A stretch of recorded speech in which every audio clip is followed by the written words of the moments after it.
Yorùbá TV ìkànnì tó ń sojú ọmọ kóòtù òjíire. Mo kí gbogbo ẹ̀yin olólùfẹ́ wa káàkiri àgbáńlá ayé, mo kí wa káàbọ̀ síkànnì Ẹ̀yà Yorùbá TV. Ojú tẹ́nì kọ̀ọ̀kan yín tẹ́ ẹ fi ń wò mí, ojú náà ò ní fọ́, etí tẹ́ ẹ fi ń gbọ́ mi, etí náà ò ní di. Àmọ́ níjọ́ ló ń gbé sọnù bí ó ṣe bí ọmọ aláṣẹ Èdùmàrè, àdúrà gbolúwa tó yin bàbá gboyà lórúkọ mi. Lórí ọ̀rọ̀ tó ń jà rìnrìn lẹ́nu ọjọ́ mẹ́ta yìí lórí wọn ganu tí K1 The Ultimate tó sọ sí àwọn àáfàá, gbogbo àáfàá pátápátá, torí pé a lè sọ pé àwọn àáfàá kan òun ló bá wí, torí pé tó bá fi lè mú K1 The Ultimate tó sọ̀rọ̀ sáwọn àáfàá kan, ìyẹn túmọ̀ sí pé ó ti sọ̀rọ̀ sí gbogbo àáfàá ayé pátápátá. Àwọn àáfàá rèé wọ́n lọ síbẹ̀ láti lọ yẹ K1 The Ultimate láti lọ yẹ sí, kì í wá ṣe àwọn àáfàá nìkan. A rí àwọn táwọn pé mo mà jẹ́ olólùfẹ́ K1 The Ultimate o, ara wọn láti rí àwọn tí ń ṣeré orí ìtàgé, ẹni tí K1 The Ultimate tó sóre fún ni àbẹ́ni tí ò tiẹ̀ sóre fún, ẹni tó tiẹ̀ nífẹ̀ẹ́ rẹ̀ tọkàntọkàn ni àwọn míì lọ síbẹ̀ láti lọ yẹ K1 The Ultimate sí pé okú ìdárò ìyá rẹ̀ tí ó papòdà o, kí Elédùà kó bá tẹ́yà náà sí afẹ́fẹ́ rere. Àwọn ìlú mọ̀ọ́ká, àwọn olórin,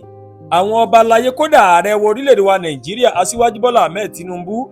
Jagaban of Nigeria, wọ́n pe K1 The Ultimate láti kí fún ìpapòdà ìyá rẹ̀, tínú tiẹ̀ náà sì dùn pé mo dúpẹ́ pé mo mọ̀ èèyàn, mo sì léèyàn.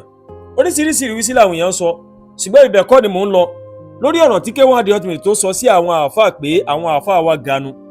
Wọ́n ní ẹni tí a bá rí tá a bá ń yọ̀ mọ́ kó máa dúpẹ́. Àìmọye ọ̀pọ̀lọpọ̀ àwọn ẹlòmíì ló tiẹ̀ jẹ́ pé bá a ṣe dúró wọn ò tiẹ̀ wo bí tá a wà, wọn ò tiẹ̀ gbójú síbi tá a wà rárá. Tí àwọn kan bá wá ń pẹ̀yàn lé, tán ṣe sàdánkátàyàn, tí wọ́n ń ṣùgbàyàn, tí wọ́n ń rábàbà mọ́yàn, kéèyàn máa dúpẹ́ pé mo mọ̀ dúpẹ́ pé mo tiẹ̀ léèyàn o. Àìmọye àwọn ẹlòmíì tó jẹ́ pé wọn ò léèyàn, ìsì ń dùn wọ́n pé àwọn ò léèyàn. Àwọn míì tiẹ̀ ní owó, wọ́n ní ọlá, ayé mọ̀ wọ́n, ṣùgbọ́n ọ̀pọ̀lọpọ̀ wọn rèé nígbà tí wọ́n pàdánù ẹni wọn bí ìyá wọn àbí bàbá wọn àbẹ́ni tó tiẹ̀ jẹ́ olólùfẹ́ wọn, ayé ò tiẹ̀ bá wọn kẹ́dùn. Pé àwọn àáfàá tiẹ̀ wá, àwọn ìlúmọ̀ọ́ká wá, àwọn eléré orí ìtàgé wọn wá, àtàwọn ẹlòmíì wọn wá, kò sí nǹkan tó yẹ kó ti ẹnu K1 The Ultimate jáde pé mo dúpẹ́ o, mo mọ̀ ọ́n lóore o, pé ẹ tiẹ̀ wá bá mi kẹ́dùn ìyá mi tí ó papòdà. Ṣùgbọ́n kàkà bẹ́ẹ̀, K1 The Ultimate ó ṣàlàyé, ó ní ẹ wò ẹ̀yin àáfàá, ẹ rí lé bàbá mi ẹ lọ, ẹ rí lé ìyá mi ẹ lọ, ẹ rí lé ẹ̀gbọ́n bàbá tó bí mi ẹ lọ, ẹ rí lé ẹ̀gbọ́n tó bí ìyá mi lọ́mọ ẹ lọ, ẹ wá ganu sílé mi. Ọ̀rọ̀ náà rèé, ó jẹun tó burúkú,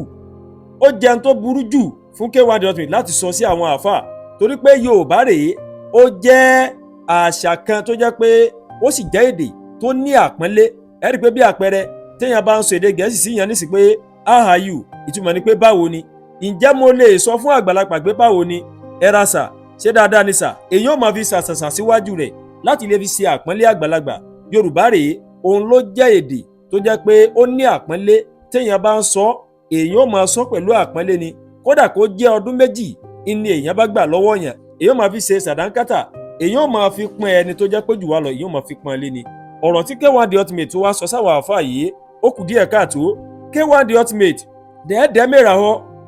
mẹ́ra họ bí èdè àwọn kan wípé ṣe pẹ̀lẹ́pẹ̀lẹ́ ilẹ̀ ń yọ̀. Torí pé mo wo fọ́nrán fídíò kan náà bóyá bí ọdún bíi 5 sẹ́yìn àbí jù bẹ́ẹ̀ lọ, tó jẹ́ pé arákùnrin náà rèé, ó gbé kámẹ́rà lọ́wọ́, ó fẹ́ ha kámẹ́rà níbi tí K1 ti kọrin. Kò sí nǹkan tí K1 The Ultimate ó ṣe ju pé ó gbé ìgbájú fún ẹni tó gbé kámẹ́rà lọ́wọ́, tó jẹ́ pé burú jù. Àsìkò ìgbà náà gẹ́gẹ́ bí mo ṣe gbọ́, ṣùgbọ́n lè fìdí ẹ̀ múlẹ̀, wọ́n ní ẹni náà rèé, ó jẹ́ ọ̀kan lára àwa sọ̀rọ̀sọ̀rọ̀. Wọ́n láwọn iléeṣẹ́ rédíò ń gbà náà sì rèé, wọ́n ní pé fún nǹkan tí K1 The Ultimate sọ yìí o, a ní lórin rẹ̀ lórí rédíò mọ́. Wọ́n nígbà náà ló wá kọni pé ẹ yọ́nú sí mi ẹ̀yin bàbá, ẹ yọ́nú sí mi, ìyọ́nú Ọlọ́run ọba la ó máa rí. Wọ́n ní bàbá wa Àyìndé Barrister gbà náà ló sọ pé lọ tọrọ àforíjì lọ́wọ́ àwọn ẹgbẹ́ sọ̀rọ̀sọ̀rọ̀, torí pé n tó ṣe nǹkan ìyájú ni. À ń fi àǹfààní àfihàn K1 The Ultimate torí pé a ti gbọ́ pé wọ́n láwọn àáfàá kan sọ pé kó lọ tọrọ àforíjì, ṣùgbọ́n wọ́n ní K1 sọ wípé òun ò lè tọrọ àforíjì. Èmi ò tí wo fídíò náà torí mi tí lè fìdí ẹ̀ múlẹ̀, ṣùgbọ́n mi náà tún fi àǹfààní sọ fún K1 The Ultimate pé kó lọ ṣe kíni, kó lọ tọrọ àforíjì, kó kó ọ̀rọ̀ rẹ̀ jẹ,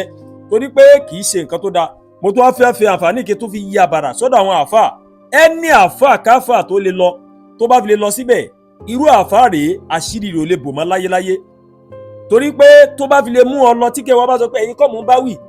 àwọn alágbẹ́jà àwọn àáfàá kan tó wá ganu ni mò ń bá wì, tó bá fi lè mú àáfàá kan lọ, ìyẹn túmọ̀ sí pé o ti dójú ti gbogbo àáfàá yé pátá. torí tó bá fi lè mú K1 The Ultimate láti lè sọ̀rọ̀ sí àfẹ́ ẹyọ kan ìyẹn túmọ̀ sí pé gbogbo àfẹ́ àgbáńlá ayé pátá òun ló sọ̀rọ̀ sí. èmi wá ń sọ o àsìkò ìgbà kan ń bọ̀ tí K1 The Ultimate tí ó nílò àwọn àfẹ́ gan torí pé gbogbo apáta là á dàgbà là á dògbó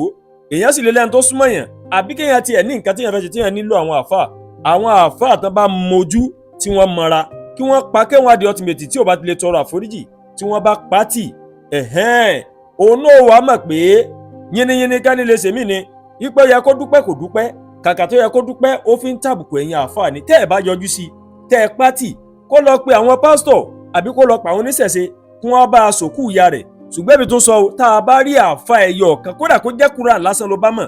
kó jẹ́ Fátíà lásán ló bá mọ̀ tó jẹ́ àfáà tó bá fi lè mú ìyàn mọ Kùránì ó ti di àfáà nu dandan kọ́ ni kó máa wé láwàní sórí dandan kọ́ ni kí ayé mọ̀ tó o bá ti lè parí Kùránì tó bá fi lè mú ọ lọ sí ilé K1 The Ultimate láti lọ bá a ṣe bóyá ọjọ́ mẹ́jọ ló fẹ́ ṣe ni tó fẹ́ ṣe òkú ìyá tó bá fi lè lọ ó ti dójú ti àwọn àfáà àgbáyé pátápátá àṣírí rí òsì lè bò láíláí. bákan náà ó tún fẹ́ fi àǹfààní tó dí ọ̀dọ̀ Ta Lọ Ọlọ́run ẹ rí i pé Ta Lọ Ọlọ́run rèé mo challenge ẹni o ẹ jẹ́ kó dákẹ́ láàrin oṣù méjì kó má sọ̀rọ̀ nípa mùsùlùmí kó má tàbùkù ẹ̀sìn yóò rí i pé ebi ó pa àwọn àkọ́kọ́ ẹ̀kejì tún rèé ayé ò tún ní wò ó torí pé Ta Lọ Ọlọ́run rèé tí ò bá sọ̀rọ̀ nípa wa mùsùlùmí ayé gbọ́ àwọn èèyàn ẹja sọ̀rọ̀ Ta Lọ Ọlọ́run dẹ́ẹ̀dẹ́ mìíràwọ̀ tiẹ̀ náà mú sọ ó lè ṣe kan kó mórí bọ́ ṣe bí ìbá ìsẹ́yìn àbí kí náà pè é ṣe bọ́ọ̀ ló wà ní kọ́sítọ́dì àwọn DSS yẹn ìjẹ́ wọ́n ti filẹ̀ ìgbésẹ̀ wo ni wọ́n gbé ìwọ náà rèé tó o bá ṣe pẹ̀lẹ́pẹ̀lẹ́ wọn ò tún ọ gbé lẹ́ẹ̀kan sí torí pé àwọn àgbààgbà nínú ẹ̀sìn ara ńlá tí bàbá wa Ifáyẹmí Ẹlẹ́bùúbọn ara ńlá tí bàbá Akéwùgbà Gold àtàwọn ẹlẹ́sìn kìrìsìtẹ́nì tó jẹ́ èèyàn jàkàjàkà ń bẹ̀ wọ́n ti jọ sọ̀rọ̀ lórí ọ̀nà tí wọ́n gbégbà tí ìjà ẹ̀sìn tí ó fi ṣe kíni tí ó fi jẹ rúdù lọ́mú mi torí mi máa ń sọ lọ́pọ̀lọpọ̀ gbà pé ìjà ẹ̀sìn rèé téèyàn ò bá ṣọ́ra ó lè bí ogun ó lè bí fìtínà ó lè bí wàhálà ó lè bí ìdàrúdàpọ̀ nílùú Ta Lọ Ọlọ́run dẹ́ẹ̀dẹ́ mìíràwọ̀ sinmi nínú ìjà ẹ̀sìn torí pé ìwọ náà la fẹ́ rí gẹ́gẹ́ bí ẹni tó jẹ́ bí alátakò ẹ̀sìn jù tó o bá wá ṣọ́ra wọ́n sì ń padà bọ̀ wá gbé ọ. K1 The Ultimate mo tún padà sórí ẹ lọ́tọ́rọ̀ àforíjì lọ́dọ̀ àwọn àfáà torí pé àwọn èèyàn ti ń sọ yín lẹ́nu jù kì í ṣe nǹkan tó dáa Saheed Òṣùpá nu ayé ń ṣe sàrákàtà rẹ̀ ń pa àwọn àfáà lè pa sóde kì í fọ àwọn àfáà ṣeré àtàwọn àmì ṣùgbọ́n ẹ̀yìn rèé ayé ti fẹ́ sọ yín lẹ́nu lágbára ọlọ́ọ̀ba ọ̀rọ̀ tá a sọ tí ó kò bá wà lónìí jẹ́ aṣọ èèyàn yájú sáwọn ẹni ọlọ́run ọba o béèyàn bá yájú sáwọn ẹni ọlọ́run irú ẹni bẹ́ẹ̀ náà rèé tó bá kú káṣíìrì rẹ̀ bò àṣírí rẹ̀ ó mọ̀ tú ni o ọlọ́ọ̀ni tí wọ́n ní kọ̀ọ̀kan wa láṣìírí ẹ ṣe ń kó àjáwó kan ní Ẹ̀yà Yorùbá TV àdúràgbà Olúwatóyìn Bàbágboyà lórúkọ mi bẹ́ẹ̀ ṣé wò kàn ní ẹ máa bá wa share ẹ máa like ẹ máa comment ẹ máa gbàgbé o láti subscribe sórí YouTube channel wa aburú ò ní ṣe yín o ká ní ọjọ́ rere ó dàbọ̀.